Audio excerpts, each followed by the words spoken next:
ہے کہنا کہ حالات مشکل ہیں۔ بہت چھوٹی بات ہے، ایک پی ٹی آئی رہنما نے قدرے سنجیدہ انداز میں کہا۔ آج کل یہ نہیں معلوم ہوتا کہ اگلی رات جیل میں گزرے گی یا عقوبت خانے میں۔ آج سے لگ بھگ 5 ماہ پہلے تک کسی پی ٹی آئی رہنما کے منہ سے ایسا بیان سننے کا سوچا بھی نہیں جا سکتا تھا۔ تب لاہور کے علاقے زمان پارک میں پاکستان تحریک انصاف کے چیئرمین عمران خان کی رہائش گاہ کے باہر پرجوش کارکنان اور رہنماؤں کی بڑی تعداد موجود ہوتی تھی۔ ہر شام عمران خان کا یوٹیوب پر خطاب ہوتا جس میں وہ حکومت کے ساتھ ساتھ اسٹیبلشمنٹ کو تنقید کا نشانہ بناتے۔ ایسے میں 9 مئی کی دوپہر کو جب اسلام آباد ہائی کورٹ سے عمران خان کو گرفتار کیا گیا تو ملک بھر میں پرتشدد مظاہروں کا آغاز ہوا جن میں عسکری املاک کو بھی نشانہ بنایا گیا۔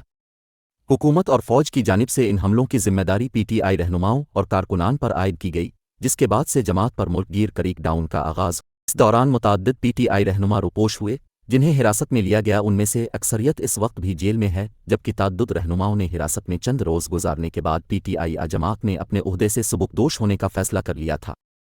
ان متعدد نمایاں رہنماؤں میں شیری مزاری، اسد عمر، فواد چودھری، پرویز خٹک، عثمان بزدار سمیت دیگر رہنما شامل ہیں۔ پی ٹی آئی کے مرکزی رہنما جیسے شبلی فراز اور شفقت محمود روپوش تو نہیں مگر خاموش ضرور ہیں۔ روپوش رہنماؤں میں مراد سعید، عمر ایوب، فرخ حبیب، حماد اظہر سمیت دیگر شامل ہیں۔ ایک ایسی سیاسی جماعت جس کے رہنماؤں کی اکثریت پارٹی یا عہدہ چھوڑ چکی ہے، جس کے بانی اور چیئرمین عمران خان سمیت متعدد رہنما جیل میں ہیں اور ایک بڑی تعداد روپوش ہے، اس وقت چل کیسے رہی ہے؟ اور اگر آنے والے دنوں میں صورتحال تبدیل نہیں ہوتی تو اس کی انتخابات کی حکمت عملی کیا ہوگی؟ 9 مئی کے بعد سے پی ٹی آئی کے اکثر رہنماؤں کو نقص امن سمیت مختلف مقدمات کے تحت حراست میں لیا گیا، تاہم ان میں سے ایک بڑی تعداد ایسی بھی ہے جو تاحال روپوش ہے۔ یہ رہنما آپ کو سوشل میڈیا پر وقتا فوقتا بیان دیتے دکھائی دیتے ہیں، کچھ ٹی وی پر بھی نظر آتے ہیں، لیکن یہ کہاں موجود ہیں یہ فی الحال خفیہ رکھا گیا ہے۔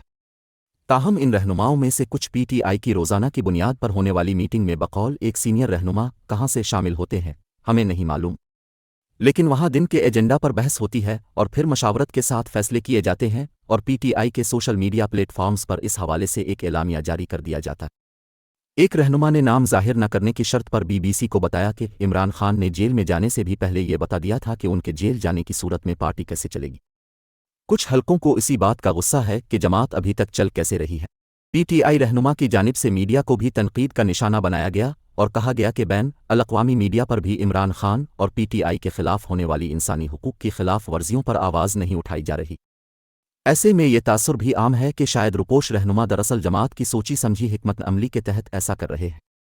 پی ٹی آئی کے ترجمان رؤف حسن نے بی بی سی سے بات کرتے ہوئے اس بات کی تردید کی ہے۔ انہوں نے کہا کہ یہ کسی بھی رہنما کا انفرادی فیصلہ ہے، پارٹی پالیسی نہیں ہے۔ تو پھر ایک ایسی جماعت کے لیے آئندہ کا لائحہ عمل کیا ہے جس کی آج سے 1 سال پہلے تک ملک کے 2 صوبوں میں حکومتیں تھیں اور جس کی مقبولیت کا اعتراف اکثر تجزیہ کار بھی کرتے ہیں۔ ایسی جماعتوں اور اسٹیبلشمنٹ سے مذاکرات کے بارے میں پی ٹی آئی اور عمران خان کا موقف واضح ہے کہ وہ ہر سٹیک ہولڈر سے بات کرنے کے لیے تیار مگر انتخابات 90 روز میں کروائے جائیں۔ پی ٹی آئی رہنما بابر اوان کی جانب سے گزشتہ دنوں عمران خان سے ملاقات کے بعد بھی اس بات کو دہرایا گیا ہے۔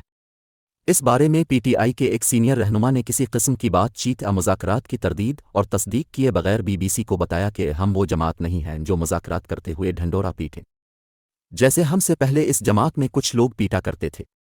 ہم سب کے ساتھ مذاکرات کے لیے تیار ہیں، لیکن پہلے 90 دن میں الیکشن پر بات ہوگی۔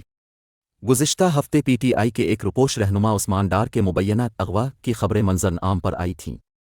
اسی طرح صداقت عباسی کو بھی کچھ عرصہ قبل مبینہ طور پر اغوا کیا گیا تھا اور اسلام آباد پولیس کی جانب سے اسلام آباد ہائی کورٹ میں ان کی بازیابی سے متعلق رپورٹ جمع کرواتے ہوئے کہا گیا ہے کہ پولیس کو یہ معلوم نہیں ہے کہ انہیں کہاں سے اغوا کر کے کہاں لے جایا گیا۔ ایسی صورتحال میں جب پی ٹی آئی کے روپوش رہنما بھی لاپتہ ہو رہے ہیں تو آنے والے انتخابات کے لیے پی ٹی آئی کی حکمت عملی کیا ہوگی؟ یہ سوال جب ہم نے ایک سینئر پی ٹی آئی رہنما سے پوچھا تو انہوں نے اسٹیبلشمنٹ کی طرف اشارہ کرتے ہوئے کہا کہ الیکشن اس وقت تک نہیں ہوں گے جب تک انہیں پی ٹی آئی کی ہار کا یقین نہ ہو۔